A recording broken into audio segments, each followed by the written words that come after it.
आगे बढ़ेंगे। उत्तर प्रदेश में पुलिस ने अलग अलग जेलों में तमाम कोशिश इस वक्त 3 मुठभेड़ों के बाद 6 बदमाशों को गिरफ्तार कर लिया है। गोलियों के तड़तड़ाहट से यूपी के कई शहर गूंज गए। कई सड़कें अपराधियों के खून से लाल हो गई। एक बार फिर योगी फोर्स ने अपराध को अंजाम देने वालों का तगड़ा इलाज किया है। कहीं हिस्ट्री शीटर गैंगस्टर को सबक सिखाया गया है तो कहीं हत्यारों पर शिकंजा कसा गया है।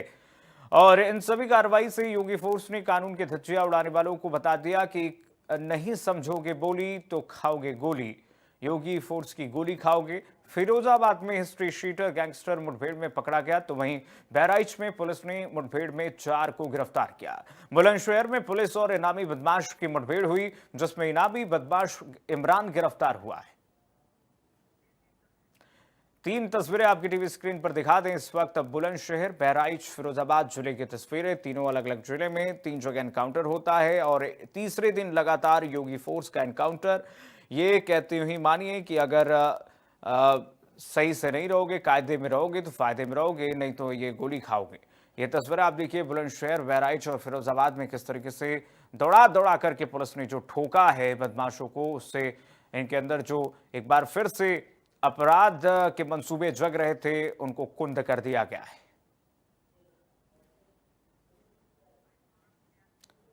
सौरभ हमारे साथ सहयोगी जुड़ गए तमाम जानकारी के साथ इसी खबर पर। सौरभ, 3 शहर लगातार हम देख रहे हैं जहां पर एनकाउंटर होते हैं और तीसरे दिन ये तो अपने आप में योगी फोर्स का प्रचंड रूप दिख रहा है। सौरभ,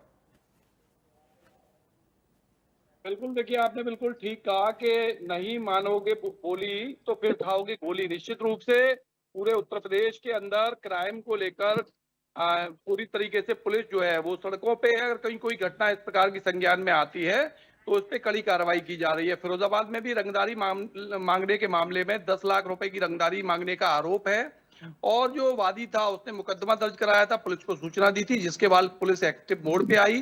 फिरोजाबाद के एसएसपी भी पूरी तरह एक्टिव मोड पे हैं, सौरभ दीक्षित। उनके निर्देशन में, उनके नेतृत्व में लगातार पुलिस टीम शानदार काम कर रही है। और यहाँ भी यही हुआ कि कल की ये घटना है, दोपहर 3 बजे का समय रहा हुआ।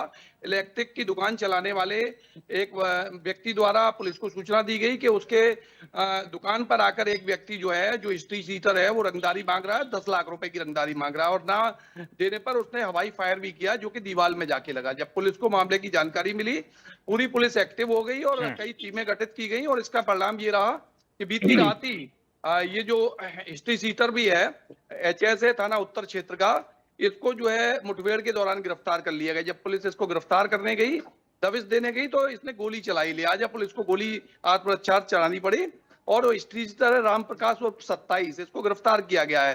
हालांकि अगर पूरी सूत्रों की माने तो ये जो हिस्ट्री सीटर है, इसका कोई 2012 में इसकी नानी और पिता के नाम कोई मकान था, जिसको जो है, जो वादी है मुकदमे का इस समय, उसने अपने नाम करा लिया था। इसका कहना यह है कि ये इसने जो है कम कीमत पे ले लिया था और अब मुझे उसका पैसा चाहिए। लेकिन कुल मिला के मामला रंगदारी का था, अवैध तमंचे से फायरिंग की गई थी और रंगदारी दिखाने का प्रयास किया गया था। तो पुलिस ने बिल्कुल ठोको अभियान के तहत जब इसने पुलिस पे फायरिंग की तो बिल्कुल सही इलाज कर दिया। इसी तरह पूरे यूपी के अंदर तमाम तस्वीरें, जैसे हम लोग लगातार दिखा रहे हैं, इंडिया न्यूज लगातार दिखा रहा है कि उत्तर प्रदेश के तमाम जिलों से पुलिस, अगर आप बात नहीं मानेंगे तो सीधे से फिर आपको दूसरा तरीका समझाने का। तो ये तस्वीरें जरूर सामने आ रही हैं। इससे उत्तर प्रदेश में कहीं ना कहीं अपराध पे नियंत्रण देखा जा रहा है। सीएम योगी के जो निर्देश है उसकी कंप्लायंस लगातार उत्तर प्रदेश की पुलिस कर रही है। बिल्कुल, लगातार उत्तर प्रदेश की पुलिस कह रही है कि कायदे में रहोगे तो फायदे में रहोगे। संजय हमारे साथ जुड़े हुए हैं बहराइच से। संजय, क्या है बहराइच की तस्वीर स्पष्ट हो रही है इस वक्त? अपराधियों में फिर से वही खौफ, एक तरीके से कहिए कि योगी सरकार डालना चाहती है कि भाई अगर अपराध के मंसूबे भी पालोगे तो उसको नस्तनाबूद कर दिया जाएगा। निश्चित तौर पर देखिए, मैं आपको बताऊं कि उत्तर प्रदेश सरकार की पुलिस ऑपरेशन लंगड़ा के तहत पूरी तरीके से ऑपरेशन क्राइम को खत्म करने में जुटी हुई है। यही वजह है कि लगातार सड़कों पर पुलिस दिखाई पड़ रही है और जो भी अपराधी हैं उनको हर हालत में पकड़ने के लिए, उनको जेल में बंद करने के लिए बड़ी बड़ी कवायदे की जा रही हैं। मैं बहराइच की अगर बात करूं तो बहराइच में रज्जब अली नाम का एक ऐसा शातिर बदमाश था जो अपने 4 साथियों के साथ कई यहाँ पे घटनाओं को वारदात अंजाम दे चुका था। यही वजह था कि लगातार एसओजी पुलिस और फकरपुर की पुलिस उसकी तलाश कर रही थी। बहराइच के जो एसपी हैं आरएन सिंह लगातार इस प्रयास में थे कि जल्द से जल्द इस घटना का अनावरण हो और ये जो भी अपराधी हैं वो जल्दी से जल्दी पकड़े जाएं। कल देर रात जब पुलिस को सूचना मिली कि ये चारों बदमाश बाराबंकी से आकर के और बहराइच में किसी बड़ी वारदात को अंजाम देने की फिराक में लगे हुए हैं, तभी पुलिस ने इनको दबिश दिया, लगातार इनको घेरा। जब घेरा तो इन्होंने पुलिस के ऊपर फायरिंग की। आत्मरक्षार्थ फायरिंग में पुलिस ने जब इनके ऊपर जवाबी फायरिंग की तो रजब अली नाम का जो शातिर बदमाश है, बाराबंकी का रहने वाला है, उसके पैर में गोली लगी और उसको आनन फानन में अस्पताल में भर्ती करवाया गया।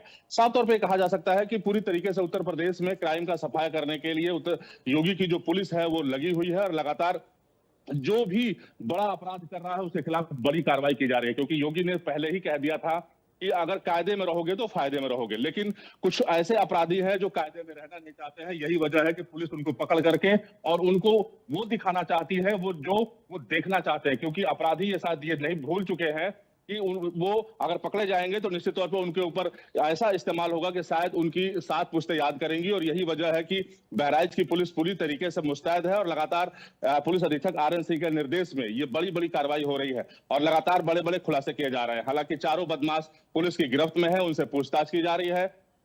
एक बदमाश सीतापुर का रहने वाला है, बाकी 3 बदमाश बाराबंकी के रहने वाले हैं। फिलहाल चारों की गिरफ्तारी हो चुकी है और चारों को आज जेल भेजा जाएगा। जी बिल्कुल सौरभ, इन तस्वीरों को देखकर ऐसा लग रहा है कि जैसे मानिए कि पाकिस्तान पर ऑपरेशन सिंदूर में जिस तरीके से पॉज लिया है केंद्र सरकार ने, वैसे ही योगी सरकार ने बीच में पॉज लिया था और अब वो फिर से पॉज ऑन हो गया है और एक के बाद एक हम लगातार देख रहे हैं। तीसरे दिन ठाए ठाए जो शुरू है इस वक्त अपराधियों के मंसूबों पर भारी पड़ रहा है।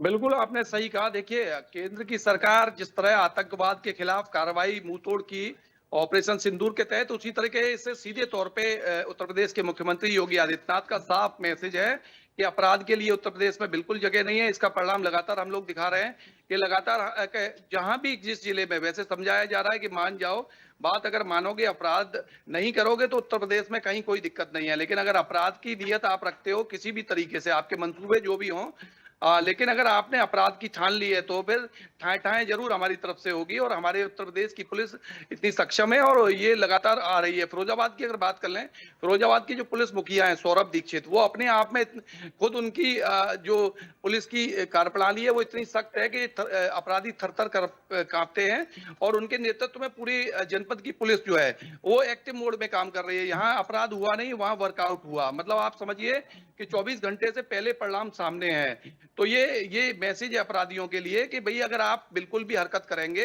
आपके मंसूबे चाहे कोई भी हो, चाहे आप किसी भी रूप में इसको अपराध को अंजाम दे रहे हैं, लेकिन उत्तर प्रदेश में अगर आप अपराध करेंगे, किसी जिले में करेंगे, तो निश्चित रूप से आपको परिणाम जो भुगतना पड़ेगा वो आपको याद रखेगा और आपकी पीढ़ियां भी याद रहेंगी। तो सीधी तौर पर ये तस्वीरें मैसेज देती हैं। ये जो फिरोजाबाद का मामला है, थाना उत्तर क्षेत्र से जुड़ा है, जैसा मैं बताया जा रहा हूँ। कल का ही मामला है कि एक व्यापारी से जो दुकान चलाता है इलेक्ट्रॉनिक की, उससे जो है रंगदारी मामले का मामला सामने आया और पुलिस पूरी तरीके से एक्टिव मोड पे आएगी। कई पुलिस की जो पुलिस टीमें हैं उन्होंने इसको खोजने का प्रयास किया। जब इसको जो है गिरफ्तारी के लिए दबिश दी तो इसने गोली चलाई। इससे एक तमंचा और कारतूस भी बरामद किए गए हैं और हिस्ट्री शीटर है, जो है इस पे गैंगस्टर भी रही है और शातिर है राम प्रकाश उर्फ 27। तो कहीं ना कहीं लोगों में दहशत थी इस घटनाक्रम के बाद। पुलिस ने साफ मैसेज दे दिया कि ऐसे अपराधियों को का सही ठिकाना हमें पता है कि हमें कहां पहुंचाना है। तो बिल्कुल जिस तरह आतंकवाद के खिलाफ देश की सरकार काम कर रही है, उसी तरीके से उत्तर प्रदेश की सरकार जो है अपराध के खिलाफ काम कर रही है। और निश्चित रूप से ये होना भी चाहिए कि भाई अपराधियों के लिए सख्ती से निपटना चाहिए, जिससे आम जनता, आम नागरिक अपने आप को सुरक्षित महसूस कर सके। बिल्कुल टिट फॉर टैट है और जैसे तैसा जवाब सरकार दे भी रही है। और देखिए उत्तर प्रदेश के देवरिया में भी कल जघन्य अपराध हुआ है। जनता ये भी अपेक्षित है सरकार से कि उनको भी जल्दी ठोका जाएगा। सौरभ और आप दोनों सहयोगियों को बहुत शुक्रिया तमाम जानकारी साझा करने के लिए। सौरभ, संजय।